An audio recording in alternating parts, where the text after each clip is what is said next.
wax déjà ni forum bi ndaje mi tey dafa ñëw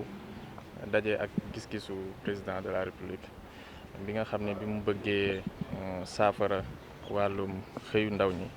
fexe na teg benn gis-gis ci plan Sénégal émergent boo xam ni lim ko tax a jóg mooy fexe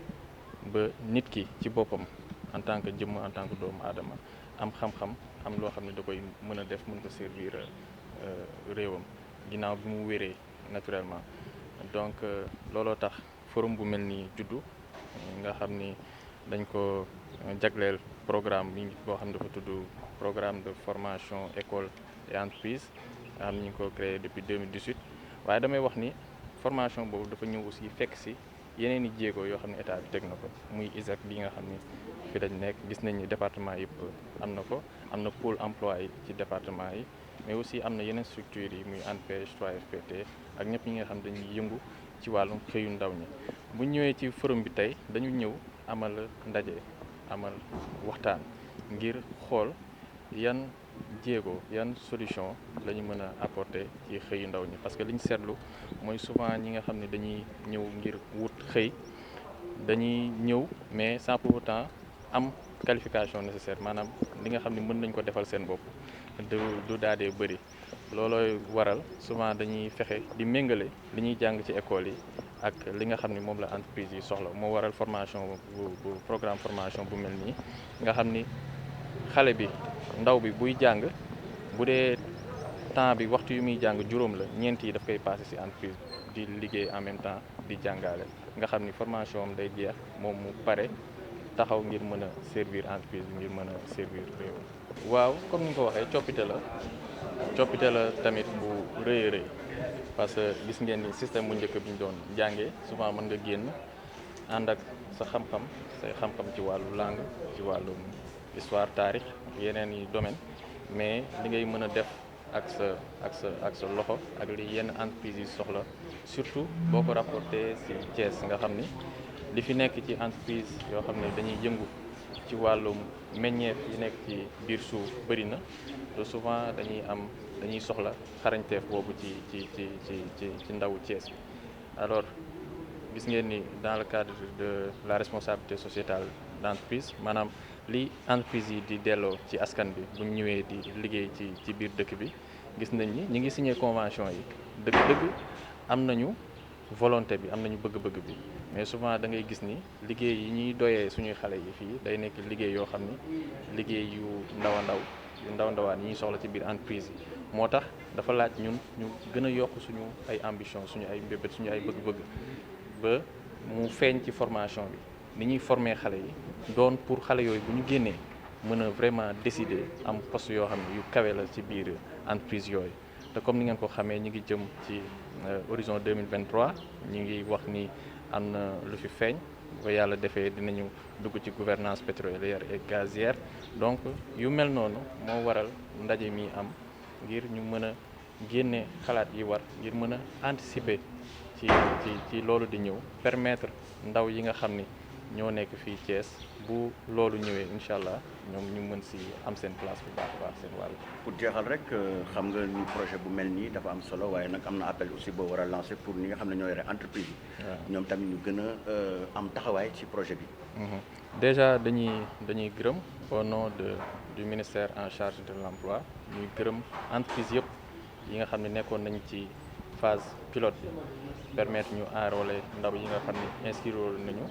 dugg ci entreprise yi mën a ñoŋal seen formation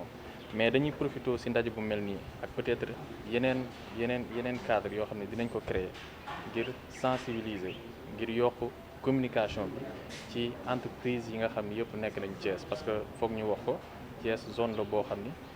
dañ fi seetlu teewaayu entreprise yu bëree yaakaar naa ni 80% entreprise yi wala li ci ëpp ci entreprise yi bu ñu investiroo ci programme bu mel noonu dinañ war a mën a permettre ngir ñu fexe saafara jafe-jafe xëyu ndaw ñi fii au niveau de Thiès. donc ñu ngi leen ci woo ñoom ñëpp. Cheikh Mbaye Sarr, je suis président du comité technique chargé de l'implémentation de la formation professionnelle duale au Sénégal, qu'on appelle au Sénégal formation école-entreprise. Alors, la formation duale est une formation qui nous vient de l'Allemagne et de la Suisse. C'est un modèle éprouvé dans ces deux pays qui pratiquent cette formation avec bonheur parce qu'elle est fondée sur une formation qui se déroule en entreprise principalement et à l'école et dans les centres de ressources de manière subsidiaire. Parce que le temps de formation du jeune apprenant, où 70 à 80% du temps de formation du jeune se déroule en entreprise. C'est une grande innovation. Ça n'a rien à voir avec tout ce qu'on avait connu jusqu'ici comme problématique de formation par alternance école-entreprise, avec parfois un séjour beaucoup plus long en centre de formation ou à l'école et des stages qui sont recherchés en entreprise, parfois même avec beaucoup de difficultés pour en trouver. Ici, avec cette modalité, la problématique de stage ne se pose même plus. Parce que le lieu qui était recherché comme lieu de stage pour l'apprenant est devenu son lieu de formation principal. Donc nous avons, après un séjour du chef de l'État,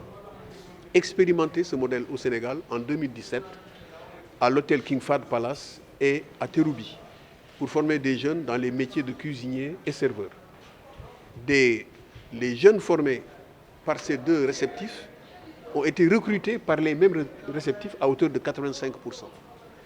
Ce qui constitue une performance jamais égalée en termes d'insertion de jeunes formés. Et le chef de l'État a décidé, un an après cette expérience pilote, bien réussie, de transformer l'expérience en programme national en prenant le décret portant création du programme de formation école-entreprise que coordonne M. Ousmane Diédiou, qui est derrière moi, et qui est le coordinateur de ce programme qui est d'envergure nationale. Mais pour mieux ancrer ce programme, il nous a fallu viser principalement les entreprises, rechercher leur adhésion, pour leur faire partager les gains de productivité et la plus-value pour elles-mêmes, pour le relèvement de la qualité du capital humain, mais également de la productivité des entreprises elles-mêmes. Plus les personnes ressources, plus le personnel est qualifié,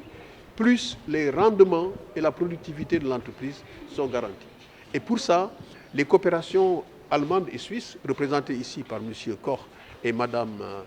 Nadia Tchongan et M. Sané, ont décidé d'encourager cette initiative du Sénégal en mettant en place un programme qui va permettre de mieux ancrer la formation professionnelle duale dans les régions de Thiès, avec le forum de Thiès a pour but de mieux ancrer la formation professionnelle. Elles sont plus de 700 dans la base de données du PF2E, mais au plan national, dans toutes les régions du Sénégal. Et à Thiès, comme à Saint-Louis, à Ziguinchor et à Dakar, où nous avons organisé ce type d'activité, nous avons organisé les forats de même nature, nous visons à gagner et à mobiliser davantage les entreprises. Parce que sans elles, il n'y a point de formation duale. Parce que vous l'avez compris, comme c'est le lieu principal de formation, il faut que les entreprises adhèrent pour qu'on puisse être sûr de gagner le maximum de jeunes et de les placer dans ce type de formation avec les avantages que l'entreprise elle-même peut en retirer, mais également le jeune qui est employable sitôt formé, mais aussi l'économie sénégalaise qui va avoir un capital humain beaucoup plus adapté aux performances recherchées. Mais le président de la commission sectorielle industrie du comité technique que je préside s'appelle M. Ousmane Ndiaye et il est des ICS. Nous avons choisi de le mettre à la tête de cette commission en mars dernier parce qu'on cherche des professionnels des secteurs prioritaires dans les régions qui s'engagent et qui sont disponibles pour mieux ancrer la formation duale au Sénégal. Et je suis à l'aise ici, dans cet établissement. Je suis très à l'aise dans cet établissement, à la mise sur pied duquel j'ai largement contribué et qui s'articule, qui aligne son offre de formation aux besoins des milieux économiques de la localité. Actuellement, à l'échelle nationale, nous avons plus de 700 jeunes que nous voulons enrôler à la rentrée prochaine, entre octobre et décembre. Parce que la rentrée dans le dual n'est pas alignée sur l'année académique, mais sur l'année économique. Donc, nous avons bon espoir que dans la région de Thiès, nous allons enrôler des centaines de jeunes dans des formations duales, et ce qui sera pour nous un objectif majeur et une réussite par rapport aux objectifs, à ces mêmes objectifs poursuivis. xeetu jàngu xarale ndaw yi boo xamee ni dañu koy def ci entreprise yi ci këru xëyu ndaw yi ak ci daara yi école yi centre de formation yi waaye li ci ëpp ci bérébu xëyu ndaw yi ci bérébu xëyu la doon ci entreprise yi lay doon su doon fukki pàcc la juróom-ñett yi ci biir entreprise bi lay am loolu nag soo gisee ñu def ko mooy dañu bëgg entreprise yi nga xamee ni dañu doon am lu ñu doon jàmbat ci ndaw yi suñu leen formé ci xarala ba pare du ñu mën a dugg ci entreprise bi rek commencé liggéey nañ ko bëggee ci entreprise bi léegi nag ñu leen comme noonu la yéen ci seen bopp yéenay formel seen bopp kii boobu nag doxalin boobu Allemagne ak Suisse bokk na ci réew adduna bi ñi ci gën a xarala ñi ci gën a ràññee foofu tamit ràññee nañu ne xale yi chômage bi ci boppam agul 2%. gis nañu tamit formation duale moo ëpp ci nga xamee ne ci la ndaw yi di ñenn ñi jàngale di leen tàggatee ci wàllu xarala ci réew yooyu. chef de l'État moo def programme projet bi moo ko def programme ginnaaw ba mu demee visite officielle Suisse en 2015-2016 gis modèle bi gis ne lii bokk na ci di mën a dimbale ndaw yi ñu am yokk seen xarala te bokk na surtout di mën a dimbale ndaw yi ba ñu mën a am xëy suñu paree seen formation bokk na aussi lu suqali entreprise c'est moom ci boppam moo jël dogal mars 2018 ci palais bi ne projet bi dinaa ko def programme mois de juillet mu jël décret décret bi moo institué moo taxawal moo samp programme national de formation entreprise école entreprise bi nga xamee ni moo ñu dajale tey waaw dafa am ay sart pour nga mën a dugg comme entreprise dafa am ay sart yoo xamee ni faaw nga matale ko ndax du ku ñëw ne entreprise la rek ñu jox la ndaw Sénégal ne la formé ko ndax dañuy seet ndax entreprise nga dëgg-dëgg ndax yaa ngi fonctionné bu baax ndax doo jël ndaw li di ko def kuy liggéey ci njëg bu yomb am na lu bari loo xam ne dañ koy sart te dañ ko sart ak inspection régionale du travail parce que ndaw li suñ koy formé dañ ko jàpp comme liggéeykat dafay signer contrat d'apprentissage professionnel te contrat boobu inspecteur régional du travail de la sécurité sociale moo koy visé waaye biir Thiès fi mu nekk nii liñ fi am ëpp na ñetti téeméeri entreprise yoo xamee ni fas nañu yéene bokk ci programme alors mën nañu dem yéene bi mooy dugal ci le maximum de jeunes dugal ci lu ko ëpp sax waaye dafay formation boo xamee ni doo jël dogal ne ñaata laay dugal da ñuy dem ba nga xamee ni demande bi milieu économique entreprise li ñu soxla xayma nañ ko ba xam ne nii la toll ñuy doog a ne kon ndaw yi mën nañ jël nangam loolu mooy lenn ci sartu ndaw bu muy ndaw di def bu mën a dugg ci formation école entreprise. xam nga chambre de métier donc ressources humaines bi moom mooy vraiment fi nga xam ni ñoom ñooy mën a participer ba nga xam programme bi mën a fonctionner parce que bu ñuy wax école entreprise mënuñu laisser à artisan yi nga xam ay chef d'entreprise lañ ko pare nga xam ni tey ñoom lañ dajale tey ci salle bi davantage ñooñu ñëpp ci biir artisanat lañu génne sans formation professionnelle te tey ñoom ñoo nar a nekk les maîtres de stage kon loolu dafay wone ni artisan yi woo nañ leen si li nga xam ni ñoom rek ñoom capable tey pour servir li nga xam ne mooy système dual bi ñu mën a partager ak inspection académique UA ak tam formation professionnelle pour mën a vraiment réussir li nga xam ne dañuy préparer waaw gagnant bi mooy formaliser d'abord ak certifier les artisans yi nga xam ne ñoom ñooy les artisans parce que ñun dañu leen doon former ci façon système traditionnel ba nga xam ne léegi apprentissage rénové dikk na ci la ñu commencé nag jéem a fexe ñu boolee relation entre FUA ak formation professionnelle ak chambre de métier pour mën fexe ba ñun suñu joxetee xam-xam artisans yi ñoom itam ñu jaarale ko ci système pédagogique bu ñuy permettre ñoom ñu mën a présenter wu ci fi ñuy defee kii bi certification yi pour ñu mën a am seen certificat